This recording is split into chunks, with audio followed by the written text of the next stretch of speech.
वहाला मित्र अहीं जाणदा ज हूंदा क अॼु पां बाइबल जे नए करा जे विभाग में जा कुरिन्थी लोक जे पहले पत्र जे 15वें अध्याय जो अभ्यास शुरू करे वारा आहियूं।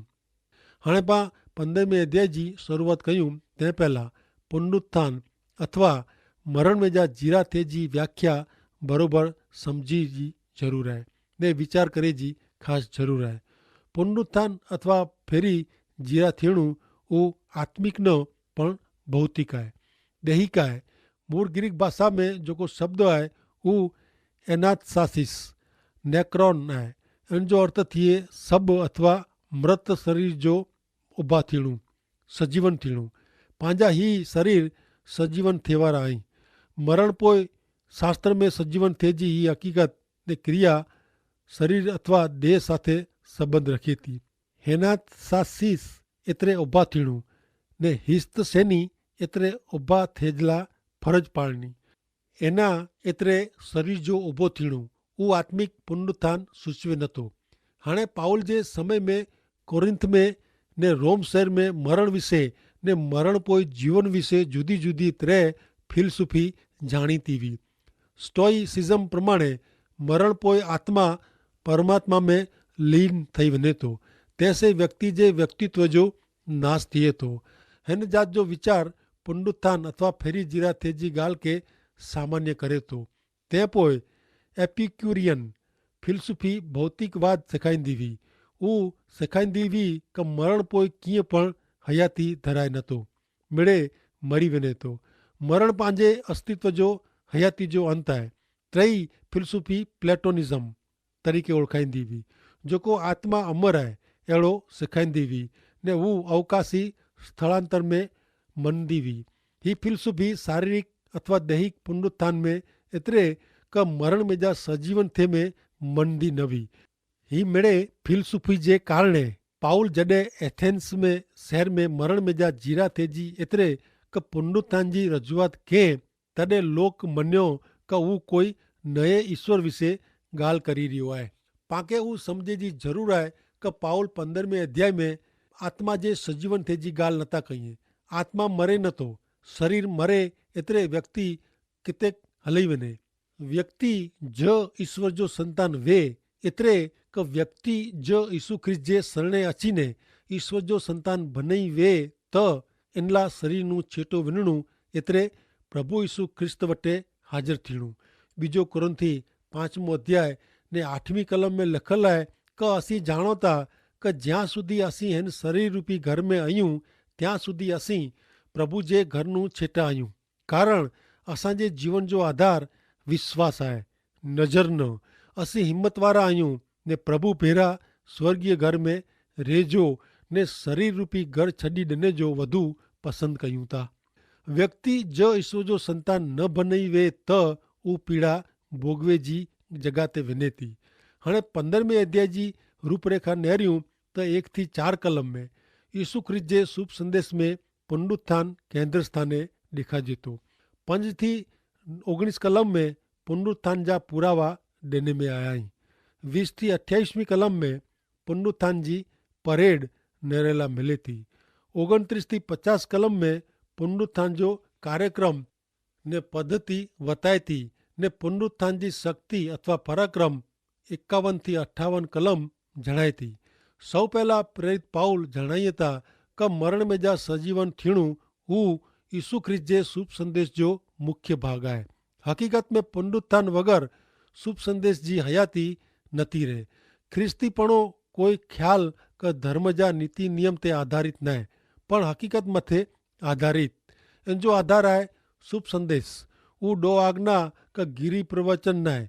शुभ संदेश उता हिकिड़े व्यक्ति विषय जी हकीकत जी श्रृंखला आहे ने ऊ व्यक्ति प्रभु यीशु ख्रिस्त आई। भले हाणे पां 15वें अध्याय जी शुरूआत कयूं। हाणे मित्र प्रेरित संत पाउल कोरिन्थ शहर जे लोक के लखल 15वें अध्याय जी 1 થી 4 कलम नेरियूं। प्रेरित पाउल हिते चए था पहलो कोरिन्थी के पत्र 15 अध्याय ने कलम 1 થી 4 भा शुभ संदेश जेको आके आऊं प्रगट कियो जंहिंजो ऐं स्वीकार कियो ने जिते आंजो मजबूत विश्वास आहे इन जी आके आऊं यादि ॾियण लाइ मॻां थो। जिन स्वरूप में आके शुभ संदेश जणायो उन जे स्वरूप में अहीं इनके वेड़गी रहो तो तंहिंसे आंजो उद्धार थिए थो। न का आंजो विश्वास नकामो आहे। मूंखे मिलई आहे प्रणालिका રીત આके सौंपई आहे ने उहो मिणीનું વધારે મહત્વ जी आहे। धर्मशास्त्र में लखल इन प्रमाणे ख्रिस्त पंहिंजे पाप लाइ मरिया, उन्ही खे दफ़नाए में आया ने 3 ॾींहं उहो जीरा थिया। पाउल चए था मूंखे मिलई आहे उहा रीत आके सौंपई आहे, उहो शुभ संदेश आके जणायो आहे।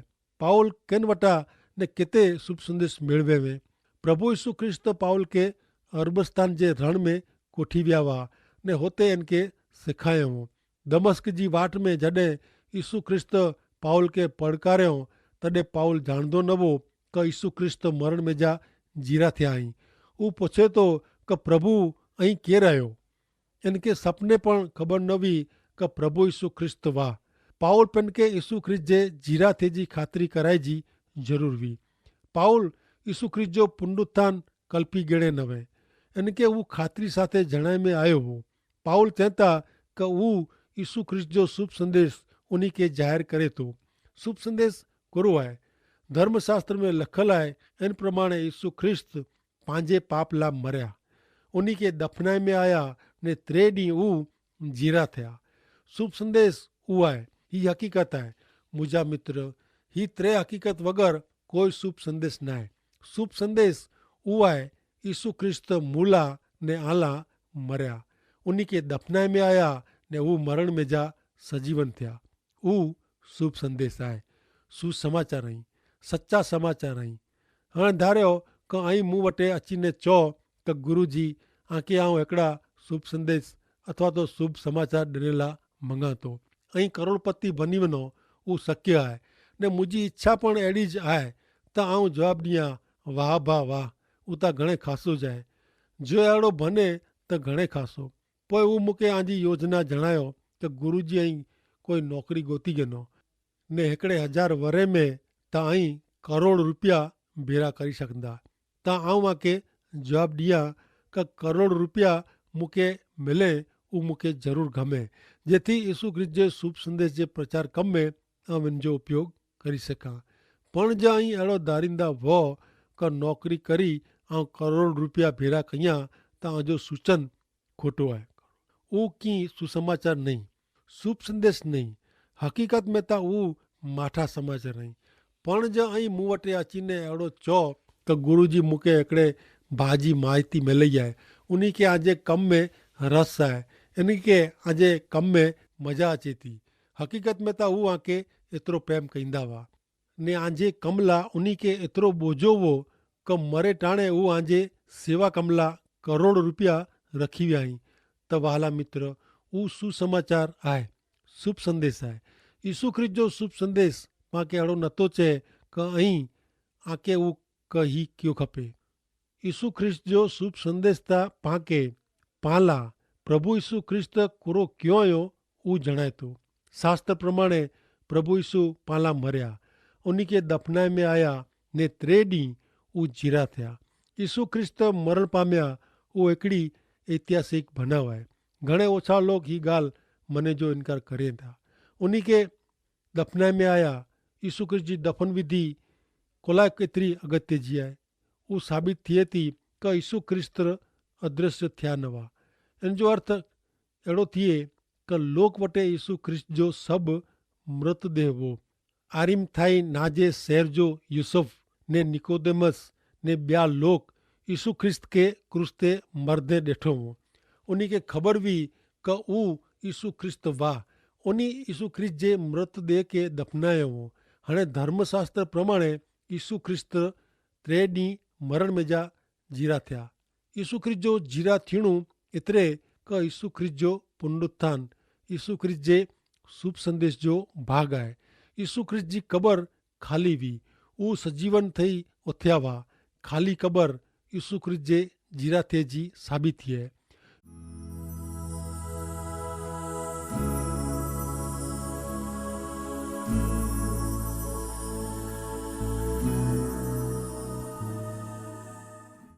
यीशु ख्रिस्त जे पुनरुत्थान जो ॿियो पुरावो पण आहे। ॿियो पुरावो कोरिंथीवासी लोग जो अनुभव है पां फेरी वो सुणो 15मो अध्याय ने तेजी पहली ने 2 कलम। मुझा भा जोको शुभ संदेश आवा के प्रगट क्यो जंहिंजो ऐं स्वीकार क्यों जंहिंते आंजो मजबूत विश्वास है इंजी आवा के याद ॾियरायला मंगा थो। जिन स्वरूप में आवा के शुभ संदेश जणायो उन जो स्वरूप में ऐं इनके मजबूताई से विड़गी रहो तो तैसे आंजो उद्धार थिए थो। नकाता आंजो विश्वास नकामो है। उद्धार मेळवेल लोक यीशु ख्रिस्त जे जीरा थे जो पुरावो है। यरूशलेम में उन समय में हिम्मत हारेला 11 जण हुआ। वो फेरीथी पंहिंजो मच्छी मारे जो धंधो शुरू करे वारा हुआ। उनी घणे ॾुख भोगव्यो हो। जो यीशु ख्रिस्त मरिया आई त उनी के यीशु ख्रिस्त जो मृतदेह कबर में जा ॿाहिरां कढे जो न हो। ऊ यीशु ख्रिस्त जो मृतदेह कबर में जा रखेला मंगदा हुआ। ऊ यीशु ख्रिस्त जी कबर मथा रोमन सरकार जी मोहर तोड़ीने छाप तोड़ीने धरपकड़ वरी वधु मुश्किली में अचे अहिड़ो इच्छंदा न हुआ। पण भन्यो करो उन्हीं के समाचार मिलिया का उन्हीं जा गुरु उन्हीं जा स्वामी यीशु ख्रिस्त मरण में जा जीरा थिया आहीं। वो हकीकत से उन 11 माण्हू में परिवर्तन आयो बदलाई विया। वो क्रांतिकारी हकीकत से यीशु ख्रिस्त जो समाज मंडल हयाती में आयो। 19 सदी से लखों माण्हू जणाई रहिया आहीं का यीशु ख्रिस्त सजीवन थिया आहीं जीरा आहीं। यीशु ख्रिस्त जे पुनरुत्थान वगर यीशु ख्रिस्त जो समाज मंडल हयाती धराई सके ज न। यीशु ख्रिस्त जे सजीवन थिए वगर लोग यीशु ख्रिस्त जे शरणे अची ज न सके। मूंखे यीशु ख्रिस्त जे मरण में जा सजीवन थिया तैसे मुझे पाप जी मुक्ति ने अनंत जीवन मिलिया आहीं। मुक्ति मिलई है। मुझो उद्धार इनसे ज थियो है। यीशु ख्रिस्त जे पुनरुत्थान वगर कोई शुभ संदेश आए ज न। यीशु ख्रिस्त जे पुनरुत्थान वगर यीशु ख्रिस्त जीवंत नहीं, कोई मुक्तिदाता नहीं। विश्वासी लोग जो समाज यीशु ख्रिस्त जे पुनरुत्थान जो महत्व जो पुरावो है। यीशु ख्रिस्त जे सजीवन थे जो हिकिड़ो ॿियो पण पुरावो आहे। 3 ने 4 कलम चए थी कि धर्मशास्त्र प्रमाणे यीशु ख्रिस्त पंहिंजे पाप ला मरिया। धर्मशास्त्र प्रमाणे यीशु ख्रिस्त 3 ॾींहं जीरा थिया। कयो धर्मशास्त्र बाइबल जे झूने करार जो जुनो शास्त्र। प्रेरित पाउल जॾहिं जॾहिं फिलिपी थेसालोनिकी में ने एथेंस में ने कोरिंथी शहर जी पंहिंजी प्रचार सफ़र में फिरंदो हूंदो तॾहिं मुंहिंजी धारणा प्रमाणे हू पिंड भेरो झूने करार जी चौपड़ी रखे हूंदे। आउं कल्पना कयां थो त प्रेरित पाउल जॾहिं यहूदीअ जे भजन स्थान में वञी ने यीशु ख्रिस्त जे मरण जी ॻाल्हि कंदा हूंदा तॾहिं यहूदी लोग उन साम्हूं दलीलूं कंदा हूंदा कि असांजे धर्मशास्त्र में अहिड़ो कीअं न आहे। तॾहिं पाउल उत्पत्ति जो पुस्तक खोलीने उन खे जणाईंदो हूंदो कि आउं इसहाक जे बलिदान तरफ़ आंजो ध्यानु ॾोरेला मंगा थो ने इब्राहिम कई रीते इसहाक के मरण में जा पाछो मेळवे। इब्राहिम पंहिंजे पुत्र इसहाक जो बलिदान ॾियण लाइ तयारु थी वियो हो, पण ईश्वर तां पंहिंजे पुत्र प्रभु यीशु ख्रिस्त खे पाण लाइ बलिदान करे में पाछो रखियो न। तंहिं पोइ यहूदी लोक खे सम्झण ॾिने लाइ प्रेरित पाउल मूसा मार्फते स्थापे में आवल बलिदान जी पद्धति तरफ़ उन जो ध्यानु ॾोरींदो हूंदो। लेवीअ जे पुस्तक में जणावियल 5 अर्पण ने पोइ प्रेरित पाउल यहूदी लोक खे सम्झाईंदो हूंदो कि उहो अर्पण कई रीते यीशु ख्रिस्त जी प्रतिछाया रूपे हुआ। यीशु ख्रिस्त जे मरण ने पुनरुत्थान जी निशानी तरीक़े पोइ पाउल हारून जी अंकुर फुटल लकड़ी तरफ़ ने यूना जे पुस्तक तरफ़ उन जो ध्यानु ॾोरींदो हूंदो। तंहिं पोइ पाउल गीत शास्त्र जे पुस्तक में जा 22 ने 16 अध्याय तरफ़ उन जो ध्यानु ॾोरींदो हूंदो। पाउल यसाया संदेश वाक जे पुस्तक जे 25 ने 53 अध्याय तरफ़ पण उन जो ध्यानु ॾोरींदो हूंदो। पाउल उन खे चवंदो हूंदो कि यीशु ख्रिस्त पंहिंजे पाप लाइ विंदाया। यीशु ख्रिस्त पंहिंजे गुने जे कारणे उन खे सजा थी। पां तां मिड़े घेंटे वारे जी पिंड पिंड जे मार्गे वरी विया हुआसीं ने ईश्वर पिता पंहिंजो पाप जो भार यीशु ख्रिस्त मथे रखियो हो। प्रेरित पाउल हिन रीते लोक खे ख़ातिरी कराईंदा हुआ कि झूने करार जे धर्मशास्त्र प्रमाणे यीशु ख्रिस्त पंहिंजे पाप लाइ मरण पामे वारा हुआ ने फिरी सजीवन थिए वारा हुआ।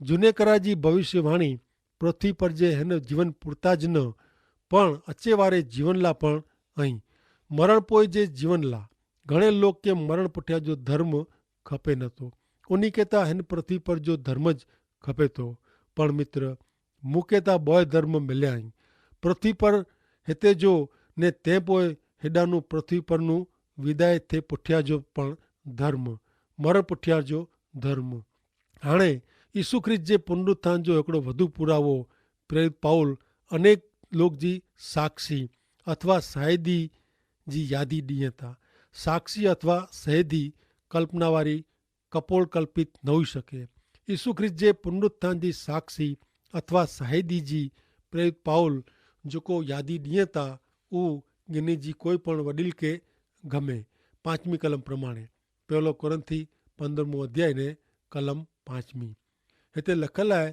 का उन्ही पितर के दर्शन ॾिनो ने तंहिं पोइ ॿारो प्रेसित के दर्शन ॾिनो प्रेरित पाउल सौ पहला पितर के रजू कईं था ईसु ख्रिस्त पितर के अंगत रीते व्यक्तिगत रीते दर्शन ॾिनो हो पितर ईसु ख्रिस्त जो नकार कंहिं एतिरे पितर जे मन में मेड़े सीधो करे जी ज़रूर हुई तंहिं पोइ ईसु ख्रिस्त ॿारो प्रेसित के दर्शन ॾिनो मित्र मानव जात जा मुक्तिदाता प्रभु ईसु ख्रिस्त धर्मशास्त्र प्रमाणे मुंहिंजा ने आंजा पापला मरण पाम्या धर्मशास्त्र प्रमाणे ईसु ख्रिस्त मूके ने आके अनंत जीवन मोक्ष मिले तेना त्रेडी सजीवन थिया उहो जे ईसु ख्रिस्त जे शरणे अचीने ऐं मुंहिंजे पाप जी माफ़ी ने अनंत जीवन मेळवियो आहे ऐं मेळवियो आहियो उहो मेळवेला ईश्वर पिता खे सहाय करियो आमीन।